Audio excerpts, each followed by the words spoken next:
सभी को मेरा नमस्कार। इस वीडियो में हम स्टडी करने जा रहे हैं पक्सिनिया की लाइफ साइकिल के बारे में। देखिए, पक्सिनिया की लाइफ साइकिल 2 होस्ट में कंप्लीट होती है।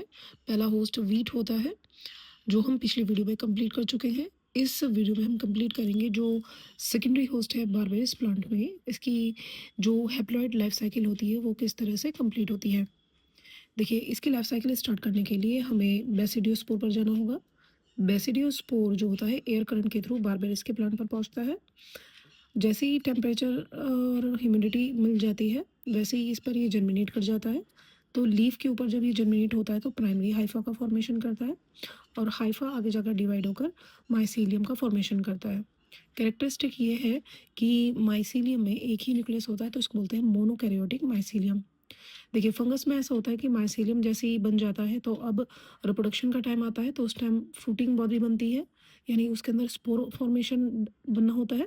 तो फर्स्ट जो फ्रूटिंग बॉडी जो बनती है उसे बोलते हैं पिकनीडियम या स्पोरोगोनियम। पिकनीडियम का जो डायग्राम है वो यहाँ पर जो है कंप्लीट आपको दिखाई नहीं देगा, और इसके लिए हम दूसरे डायग्राम की हेल्प लेंगे। देखिए, बारबेरीज की जो लीफ होती है, जब उसमें फ्रूटिंग बॉडी बन जाती है, माइसीलियम कंप्लीटली बन जाता है, तो डॉर्सल सरफेस पर इस तरह से कुछ पैचेस फॉर्म में दिखाई देता है। इसको जब हम कट करते हैं टीएस फॉर्म में तो हमें इस तरह से स्ट्रक्चर दिखाई देती है। ये ऊपर एपिडर्मिस होता है और नीचे जो होता है मेसोफिल्स होता है, और इसमें ये जो फ्लास्क शेप में आपको स्ट्रक्चर जो दिख रही है, इसी को ही हम बोलते हैं पिक्नीडियम। देखिए, इस ये जो पिक्नीडियम होती है चारों तरफ से थिक लेयर से कवर होती है, और इसी से एक टाइप ऊपर की तरफ आपको जाते हुए हाइफिट नज़र आ रहे होंगे, तो इसे पिक्नीडियो 4 बोलते हैं। पिक्नीडियो 4 पर स्पोर डेवलप होते हैं, और ये स्पोर तब रिलीज होते हैं जब मैच्योर हो जाते हैं। यहाँ पर ये थोड़ी-सी ओपनिंग होती है जिसे ऑस्टियोल बोलते हैं, और ऑस्टियोल से ये बाहर स्पोर निकल जाते हैं। लेकिन यहाँ पर इम्पोर्टेंट बात ये है, माइसीलियम जो होती है वो 2 टाइप के होती है। एक होता है पॉजिटिव और एक होता है नेगेटिव। तो 2 टाइप के पिक्नीडियम बनते हैं, और 2 ही टाइप के पिक्नियोस्पोर बनते हैं। अब एक चार्ट के थ्रू इसे हम कंप्लीटली समझेंगे। देखिए, पिक्नीडियम या तो पॉजिटिव या नेगेटिव 2 टाइप के बनते हैं। इस पिक्नीडियम के अंदर 3 टाइप के हाइफी होते हैं। देखिए, पहला होता है पिक्नीडियो 4, दूसरा है पैराफाइसेसिस, और दूसरा है फ्लेक्सस हाइफी। तो पिक्नीडियो 4 होता है, उसके ऊपर पिक्नीडियोस्पोर लगता है, और ये अगर पॉजिटिव पिक्नीडियम है तो पॉजिटिव स्ट्रेन वाले, अगर नेगेटिव पिक्नीडियम है तो नेगेटिव वाले पिक्नीडियोस्पोर बनते हैं। दूसरा बनता है पैराफाइसेसिस और फ्लेक्सिस। तो फ्लेक्सिस जो होता है, इसका 2 काम होता है।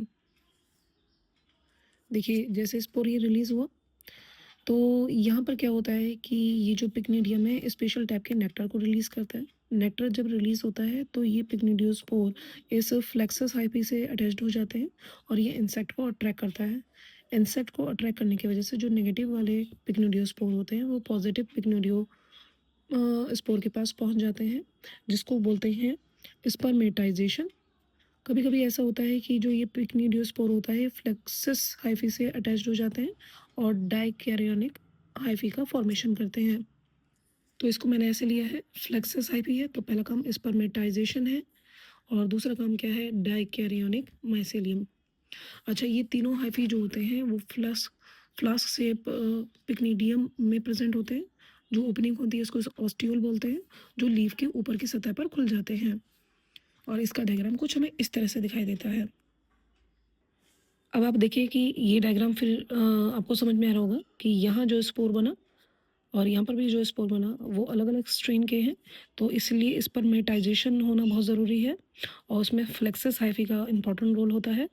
इंसेक्ट को ट्रैक करने के बाद ये काम चल जाता है। अच्छा, इसके बाद सेकेंडरी जो डाइकैरोनिक जो हाइफी होती है वो प्रोड्यूस हो जाती है।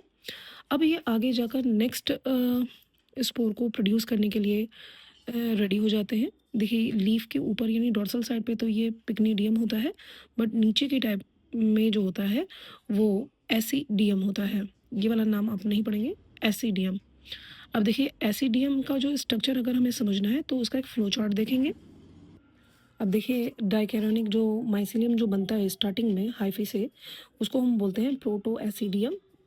ये कप शेप का स्ट्रक्चर जब बन जाता है तो इसको बोलते हैं प्रॉपर एसिडियम, जो लाल पीले रंग का होता है। अब एसिडियम के अंदर बनता है एसिडियोस्पोर, जो कि चेन के फॉर्म में प्रेजेंट होता है। एसिडियोस्पोर जब रिलीज होता है तो उसकी सेल वॉल थिन होती है, 2 न्यूक्लियस प्रेजेंट होते हैं, इसलिए डाइकैरियोनिक स्पोर हो जाता है।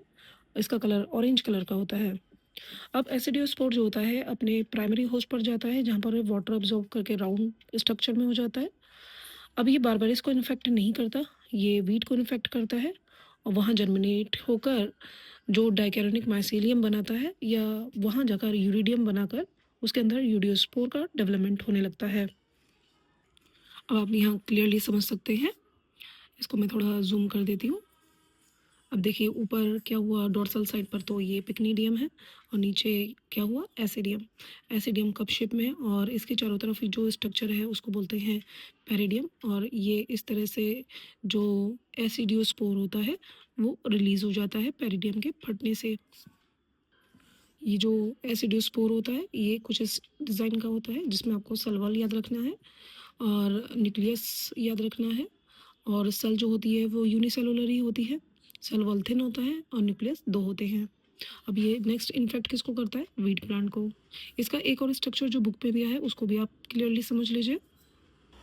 देखिए बुक वाली जो डायग्राम है वो ये लीफ का अपर पार्ट यानी डोर्सल पार्ट है, पिक्नीडियम होता है। ऑस्टिवल से बाहर निकलने के लिए हाइफी यहाँ से स्पोर रिलीज कर देते हैं, और ये मेसोफिल होता है। इसके लोअर साइड में आप देख रहे हो ये एसिडियम है, और ये सारे एसिडियोस्पोर हैं जो चेन मैनर में लगे होते हैं।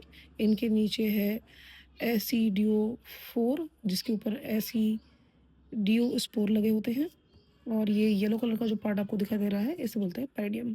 पहले तो ये पेरिडियम बंद होता है, लेकिन जब मैच्योर हो जाता है तो पेरिडियम फट जाती है और एसिडियोस्पोर जो होते हैं वो रिलीज हो जाता है, सॉरी एसियोस्पोर रिलीज हो जाते हैं।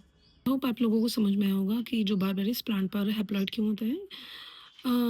क्योंकि इनकी स्टार्टिंग की जो बेसिडियोस्पोर होता है वो हैप्लॉइड होता है, जिससे इनके जितने भी माइसीलियम होते हैं वो सारे हैप्लॉइड होते हैं। डिप्लॉइड कंडीशन नहीं होती। डिप्लॉइड कंडीशन कहाँ आती है, जब इनका डाइकैरियोनिक हाइफी बन जाता है। अब देखिए ये जो होता है ना तो बारबेरिस प्लांट को इन्फेक्ट कर सकता है, ना ही वीट प्लांट को इंसेक्ट करता है। बारबेरिस के लीफ में ही डोर्सल साइड में ये प्रेजेंट होता है, और वेंट्रल साइड में ऐसी डीएम प्रेजेंट होता है। यही जो होता है वीट प्लांट को इन्फेक्ट कर सकता है।